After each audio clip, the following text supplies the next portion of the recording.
É muito raro a gente fazer um conteúdo sobre alguma coisa que aconteceu há 1 ou 2 dias só. Nota que a gente nem falou ainda sobre o apoio do RFK e da Tulsi Gabbard para o Trump, por exemplo. Nós estamos esperando mais reações e fatos políticos. Mas a carta que o Mark Zuckerberg enviou ontem para o Jim Jordan, que é o presidente do Comitê Judiciário do Congresso americano, fez a tampa da cabeça do seu saindo da bolha levantar que nem tampa de panela na hora da fervura. Deixa o seu saindo da bolha desabafar sobre o tema em 3, 2, 1. SBB Flash.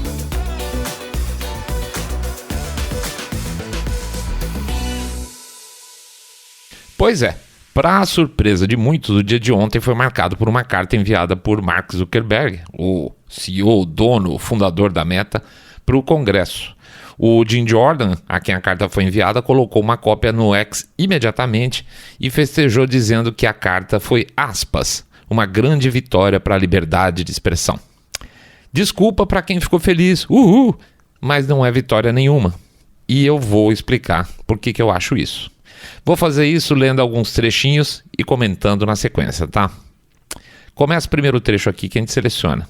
Palavras do Zuckerberg, tá?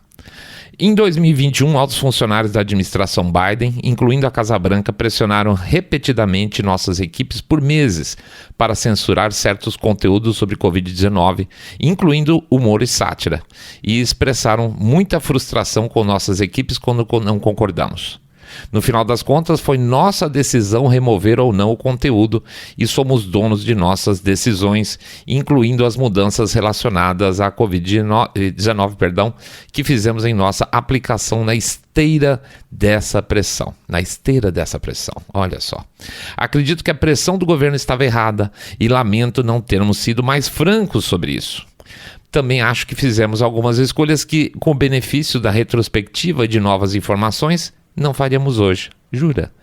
Como eu disse às nossas equipes na época, sinto fortemente que não devemos comprometer nossos padrões de conteúdo devido à pressão de qualquer administração e estamos prontos para reagir se algo assim acontecer. Deixa eu falar uma coisa. Eu tô me lascando para os padrões de conteúdo do Meta. Por quê? Porque adivinha? A Meta não produz conteúdo. Facebook e Instagram ganham rios de dinheiro porque pessoas como nós e como vocês produzem conteúdo para criar espaços publicitários que eles vendem. Produtores de conteúdo não ganham porra nenhuma da Meta, ao contrário do X e do Google. Ao contrário, para ter seu conteúdo mais divulgado, você tem que pagar pelo impulsionamento. Mas muito mais que isso, quando a Meta censurou o conteúdo contra a Covid-19 e ainda como diz, aspas, na esteira da pressão feita pela administração Biden, o que a Meta fez foi vender literalmente a vida dos seus usuários em troca de benefícios com o governo americano e sabe-se lá quanto em publicidade para o setor de saúde americano. A decisão de, aspas, reagir na esteira da pressão, como o Zuckerberg se justificou, impediu pessoas de se informar corretamente e terem mais dados para saber se deviam ou não, por exemplo, tomar vacinas mRNA. Se deviam ou não tomar outros medicamentos, pois o espaço de discussão científico foi fechado e criou-se dessa forma um monopólio de informações na imprensa nacional, coisa que a gente não via desde o início dos anos 2000. Nesse período, se a Globo falava, era verdade. Se a CNN falava, era verdade. Se a BBC falava, era verdade. Ao chamar ivermectina de remédio de cavalo, como a CNN fez, também era verdade. E para negar essa evidente fake news, produtores de conteúdo, inclusive nós aqui do Saindo da Bolha, vimos a nossa distribuição de conteúdo ser derrubada. Recebemos diversas ameaças de fechamento do perfil.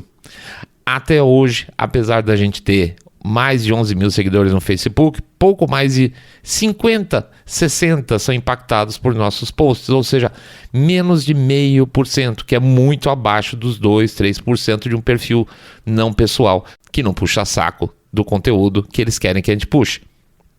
No Instagram, gente, não é lá muito diferente.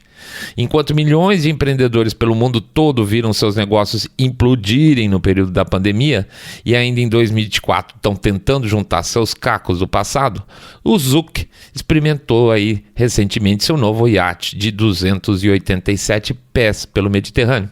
Enquanto muitos por ainda estão lamentando a perda de parentes e amigos por mortes sem causa conhecida, é como eles falam, o Zuck prepara o seu bunker de 1,3 bilhão de dólares. Isso aí. Na boa, quem prepara o terreno para se afastar da humanidade em caso de crise, obviamente não tem nenhum tipo de empatia pelos seus pares. Há que se entender um negócio para colocar as coisas no plano correto. Zuckerberg diz que silenciou os produtores de conteúdo que geravam, e a palavra da época era hesitação, mas ele não fala se os demais conteúdos que incentivavam o discurso oficial eram impulsionados. E isso é muito importante. Trata-se de uma pergunta que eu me faço desde as primeiras audiências dele no Congresso americano, mas que não tinha muita esperança que fossem feitas, porque, convenhamos, o Congresso americano também é feito de tiozinho, apesar deles terem lá seus assessores. Mas ainda que o tio Zuck não tenha feito essa outra mágica algorítmica, muito provável, o que se faz ao desequilibrar o jogo de opiniões, ele incentiva um lado da história. Parece pouca coisa, mas não é. Esconder um argumento gera automaticamente a percepção nas pessoas de que o argumento contrário é predominante, gerando aí aquele esperado efeito de intimidação de uma minoria teórica que só queria ter espaço de discussão aberto. Lembra da vergonha de falar sobre certos assuntos? Pois é. Nota que esse espaço já havia sido fechado pela própria Pfizer quando inicialmente havia pedido e tido garantias do FDA de 70 anos de segredo sobre as pesquisas de vacina, e assim ficaria se não fosse um grande número de bravos profissionais de medicina e de direito que conseguiram derrubar essa aberração, garantindo a exposição pública desse material. Quando os lotes sobre as pesquisas da Pfizer começaram a surgir, muita coisa apareceu nos chamados Pfizer Papers. É evidente que a mídia tradicional não falou nada a respeito, mas ora, vejam só, quando veículos de mídia alternativa, inclusive nós, nas redes sociais, fomos contar as descobertas obtidas nesses calhamaços de documento, lá estava o Zuckerberg de novo para esconder nosso conteúdo. Por quê? Porque sim, porque eles, aspas, agiram na esteira da pressão. Mas vamos em frente, diz um outro trecho da cartinha aqui do Zuckerberg, que eu abro aspas. Em uma situação separada, o FBI nos alertou sobre uma potencial operação de desinformação russa sobre a família Biden e a Burisma na preparação para as eleições de 2020. Naquele outono, quando nós vimos uma história no New York Post relatando alegações de corrupção envolvendo a família do então candidato presidencial democrata Joe Biden, enviamos essa história para verificadores de fato para revisão e a rebaixamos, na verdade nós a escondemos temporariamente enquanto esperávamos por uma resposta.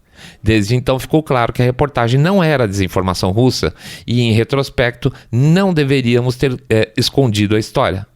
Mudamos as nossas políticas e processos para garantir que isso não aconteça novamente.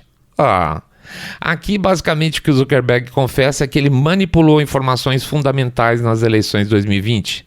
Uma bomba há alguns dias do pleito que poderia afundar de vez a campanha do Biden, que na época já estava na corda bamba. Não tinha fraude que salvasse os democratas naquela situação. Zuckerberg fala que mudou o esquema agora e que ao invés de esconder o conteúdo, enquanto se prova a verdade, agora ele mantém aberto até que se prove mentira. Nossa, mas que departamento jurídico incrível eles têm, né? Descobriram em 2023 que uma pessoa é inocente até que se prove em contrário. Bravo, né? Poxa, que descoberta. O mais interessante é que ele fala isso como se fosse só um problema de processo interno, procedural, né? Olha, a gente tinha um processo errado e agora consertou. Veja como nós somos eficientes. Na verdade, a Meta tirou, assim como no caso da Covid, informações de eleitores que poderiam impedir a invasão de imigrantes ilegais da fronteira sul-americana. A Meta foi cúmplice na tragédia da retirada do Afeganistão. A Meta foi cúmplice tempo integral da administração ruinosa da economia que fez os Estados Unidos verem seu déficit público explodir, a inflação subir e criar uma nova linha de pobreza na América. A Meta é cúmplice de tudo isso. Sim, senhor, a Meta, o antigo Twitter e o Google fizeram tudo isso. De verdade, não tem nenhuma novidade nas desculpas do Zuckerberg. Quando Elon Musk abriu espaço no Twitter Files, ficou claro que as operações irregulares de influência na administração Biden nas redes sociais se davam entre todas as plataformas. Faltava só uma confissão, e ela veio só agora, do Zuckerberg. E isso não é um pedido de desculpa, mas é uma confissão de crime. Crime, por sinal, que a Alphabet, dona do Google e YouTube, continuam fingindo que não cometeram e ainda cometem. A gente já sabia disso desde os Twitter Files e agora a gente ainda tem a confissão do Zuckerberg, o que a Alphabet está esperando?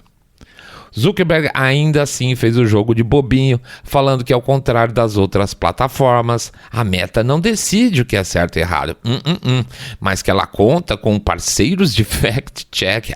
Ah, bom, agora eu vou dormir melhor. No Brasil, os parceiros de checagem de fato são a AFP, que tem por trás dela dinheiro do governo francês, a agência Lupa, que tem todas as suas digitais do bilionário João Moreira Salles, que numa entrevista o Pedro Bial disse que era de classe média, a Aos Fatos, o UOL Confere e Estadão.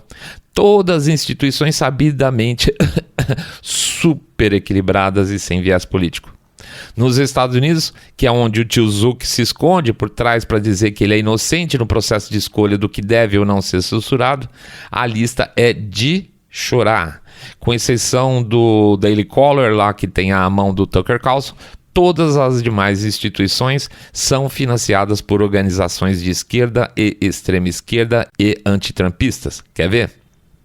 De novo, vamos lá. Primeira que está na listinha deles, a AFP, semi-estatal francesa.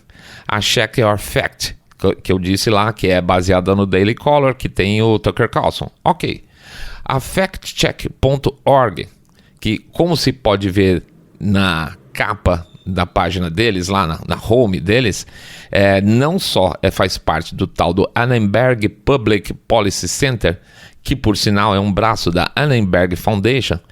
Essa Annenberg Foundation, ela financia, além do FactCheck.org, também outros projetos, como por exemplo o Planned Parenthood, líder, digamos, de mercado de aborto nos Estados Unidos. Eles também dão dinheiro para o Democracy Now!, que é um canal de informações de super esquerda. Interessante, né? Fazem fact-check, mas apoiam canais de esquerda. O Center eles também apoiam o Center for Reproductive Rights, ou seja, mais um pouquinho de aborto para não ficar tudo o dinheirinho deles na mão do Planned Parenthood. Eles apoiam também o Everytown for Gun Safety Support Fund, que milita pelo controle de armamentos nos Estados Unidos, que é ligado ao ex-prefeito de Nova York, bilionário globalista Michael Bloomberg. E eles também mandam dinheiro para o New Venture Fund, que é um dos maiores buracos de lavagem de dinheiro, digamos assim, ONGs ligados ao Arabella Group. E sem querer fazer jabá, mas já fazendo, para se ter uma ideia do tamanho do vórtice de lavagem de dinheiro, só mesmo olhando o nosso e-book, que é o ONG Conheça Seus Novos Donos. Quem já comprou, dá uma olhada lá, vai reconhecer esses nomes. Outro fact-checker oficial da Meta é o PolitiFact, que por si só já é considerado uma piada em termos de viés nos Estados Unidos. O Zuckerberg diz ainda que nessa eleição vai ser equilibrado. Nas eleições passadas ele socou, pelas próprias palavras, 300 milhões de dólares via sua ONG em aspas, vou fazer de novo, aspas, ações de viabilização de votos em função da pandemia que, veja só agora ele percebeu que a distribuição entre democratas e republicanos foi meio desequilibrada, né? O meio desequilibrada dele significa dar uma vantagem para os cofres democratas aí, botando uma perspectiva na faixa de R$1,5 bilhão de reais. E agora ele se diz surpreso. Para o CEO de uma empresa que vive de análise de dados, levar 4 anos para descobrir isso é muita cara de pau. O Zuckerberg diz também que não vai dar mais dinheiro para os democratas, só que não tem como comprovar isso. Os PACs que financiam campanhas lá nos Estados Unidos permitem que doadores permaneçam anônimos. Se o Zuckerberg vem mentindo há anos sobre tudo isso, por que você vai confiar agora na cara de pau robótica dele? O Jim Jordan saudou a carta do Zuckerberg como uma vitória da liberdade de expressão. Não é. Jordan quer apenas ganhar pontos políticos atacando seus adversários democratas nas eleições desse ano, quando deveria estar iniciando um grande processo federal que colocasse Zuckerberg na cadeia pelos crimes que ele confessou, os quais causaram, literalmente, mortes e destruição em escala global. Aí sim a gente podia comemorar alguma coisa. Até que algo remotamente semelhante aconteça, eu mantenho meu pessimismo com relação à classe política, que continua diuturnamente olhando só para os seus interesses político-partidários que permitam sua permanência no poder em detrimento da vida dos cidadãos americanos e brasileiros e noruegueses. E quando eu estou falando a vida, eu estou sendo literal, tá, gente? A cartinha que alguns disseram ser um sinal de hombridade do Zuckerberg é uma cusparada na cara de todos nós, cidadãos comuns, que ficamos socados dentro de casa e sujeitos a políticas destrutivas de todos os tipos. Se a administração Biden apoiou a eleição do Lula, coloque isso também na conta de Zuckerberg. Não há mal feito nos Estados Unidos que invariavelmente não bata na nossa porta cobrando um preço um dia. Portanto, meu querido Zuckerberg, pro inferno a sua cartinha de desculpas. Você e todos aqueles que se beneficiaram continuamente com a censura impostas pelas plataformas sociais nos últimos anos vão pro inferno. Ô Zuck, então faz uma coisa, enfia a sua cartinha no... É isso aí, pessoal, a gente agradece a presença de todo mundo e não vai deixar de fazer o nosso jabá, pedindo para vocês não esquecerem do nosso Super Pix, 12510 reais. Pingado não é seco, ou então visitar a nossa loja. Como a gente mencionou, nós temos um livro interessante que fala muito sobre esse tipo de coisa, que é o nosso último livro, nosso último e-book, ONGs, Conheça Seus Novos Donos. Tá? Ele está lá na nossa loja, tem a versão em áudio ou em áudio e PDF. Tá? lojasaindodabolha.com.br, lojasaindodabolha.com.br. É isso aí, Flash SDB acabou, fique em paz.